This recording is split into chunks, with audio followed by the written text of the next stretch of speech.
వాళ్ళ దాంట్లో రాజధాని ఎవరు పట్టించుకోరు, ప్రజలు ఎవరు విశ్వసనీయత లేని పేపర్. దానికి మీరు వెళ్ళి మీ స్థాయిలో వెళ్ళి దాని గురించి మీరు వేయాల్సిన అవసరం లేదు, వదిలేసేయండి, పరువు నష్టం దావా వేయాల్సిన అవసరం. అవినీతి సత్యం అంటే ఏడయ్యా అవినీతి రోజు రాస్తారు.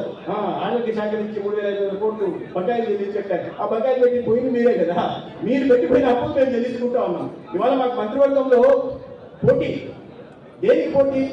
ఎవరికైనా వారసత్వంగా ఆస్తులు వస్తాయి, మీకు కూడా ఆస్తి పోయినారు తల్లిదండ్రులు, లేదా ఏదో అంతా ఏదో చిన్న చిన్న అప్పు ఉంటే ఉండింటది. కానీ మాకు అప్పులే అప్పులు, మాకు మంత్రుల్లో మధ్య పోటీ ఉంటుంది. ఏది పోటీ అంటే సత్యకుమార్ నీ మీద వయసు ఎంత, సత్యకుమార్ అప్పు అంటే సార్ 6,500 కోట్లు జగన్ అప్పు పెట్టిపోయాడు.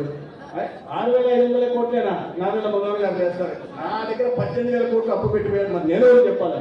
ఆయన పక్కన నిమ్మల రామానాయుడు గారు చేస్తారు, ఆయన 19,500 కోట్లు అప్పు నా మీద పెట్టిపోయారండి, నేను ఎవరికి చెప్పుకోవాలా అని చెప్పి.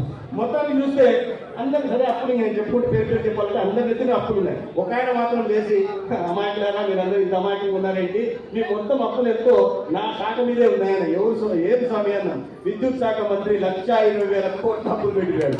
అంటే 25,000 కోట్లు.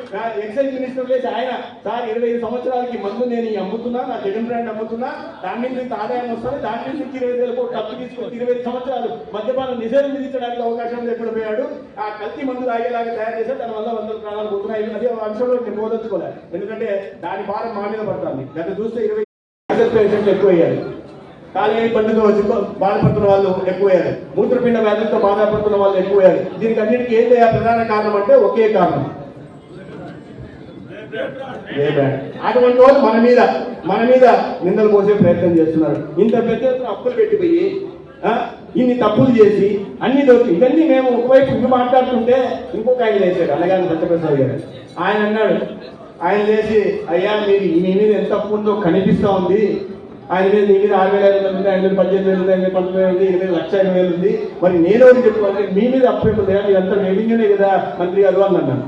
మీకు కనిపించదు ఆయన, పంచభూతాలను దోచుకున్న జగన్మోహన్ రెడ్డి దేన్ని వదిలే, నింగి నేల నీరు నిప్పు గాలి ధూళి అన్ని దోచుకున్నాడు. అది ఏదైనా సరే చుక్కల భూములు కానీ, ప్రభుత్వ భూములు కానీ, అటవీ శాఖ భూములు కానీ, ప్రభుత్వ భూములు కానీ, వివాదాల భూములు కానీ, లేదా అన్నా చెల్లెళ్ళ మధ్య వివాద అన్నా చెల్లె